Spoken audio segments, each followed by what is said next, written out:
सिर्फ 2 सेशंस के अंदर मेरा पोर्टफोलियो जो है वो तकरीबन 1800 पाउंड्स के प्रॉफिट से 600 पाउंड्स के प्रॉफिट पे आ गया। 66% का आप कह सकते हैं लॉस है। अगेन ये पेपर लॉस है और यही वो रिस्क्स हैं जिनके बारे में बार बार बात करता हूँ अपनी वीडियोस में।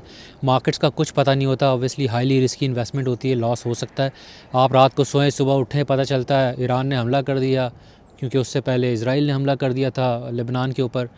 तो ऐसी डेवलपमेंट्स हो जाती हैं जो आप ट्रैक नहीं कर पाते और फिर बाद में रिएक्शन का भी टाइम नहीं मिलता और लॉस हो जाता है। आप 3-4 चीज़ों का ख्याल रखें, जैसा कि मैं बार बार कहता हूँ। एक तो ये कि अपना इमरजेंसी फ़ंड यानी कुछ महीनों की सेविंग्स, 6 महीने की, 8 महीने की या साल की, वो साइड पे कर लें। उसके बाद इन्वेस्टमेंट शुरू करें, उससे पहले इन्वेस्टमेंट मत करें, अदरवाइज़ ये बहुत बड़ा रिस्क है।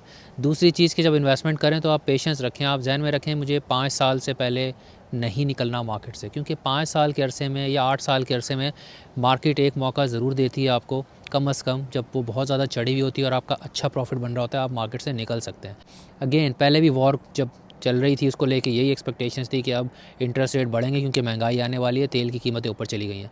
ऊपर से जो जॉब्स का डेटा आया उसने इस चीज़ को और ज़्यादा सपोर्ट किया है। और ये जो इंटरेस्ट रेट साइकिल होती है, ये जो है ना सिंगल बिगेस्ट फैक्टर होता है स्टॉक मार्केट को इन्फ्लुएंस करने में, गोल्ड को इन्फ्लुएंस करने में। क्योंकि जब एक्सपेक्टेशन ये होती है कि इंटरेस्ट रेट ऊपर जाएंगे तो हॉट मनी यानी जो अमीरों का पैसा है वो सारा यूएस ट्रेजरी में जाता है, इंटरेस्ट बेस्ड फिक्स इनकम के पीछे जाता है।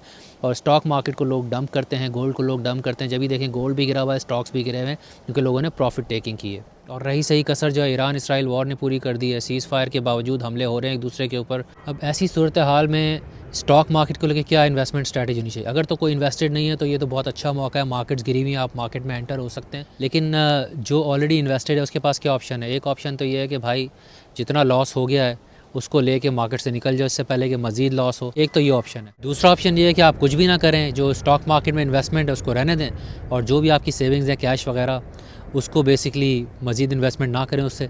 लेकिन उसका फिर एक नुकसान ये हो सकता है कि जो महंगाई की अगली लहर आएगी जो ऑलरेडी शुरू हो चुकी है, अगर ये लंबी चलती है तो ऑब्वियसली वो पैसे भी वीक हो जाएंगे, आपकी परचेजिंग पावर कम हो जाएगी। और अगर इस महंगाई से बचना है तो फिर तीसरा ऑप्शन ये है कि पैसों को या अपनी सेविंग्स को इन्वेस्ट कर देना चाहिए, जिसमें जो सेफ़ इन्वेस्टमेंट है वो तो फिक्स्ड इनकम है, ज़ाहिर है वहाँ सूद आ जाता है जो ज़्यादातर लोग नहीं करते। हलाल ऑप्शन भी होता है कि आप इस्लामिक बैंक्स में रख दें, जहाँ पे आपको टर्म डिपॉजिट अकाउंट मिल जाते हैं, सेविंग्स अकाउंट मिल जाते हैं। फिर स्टॉक मार्केट का ऑप्शन आ जाता है, गोल्ड का आ जाता है।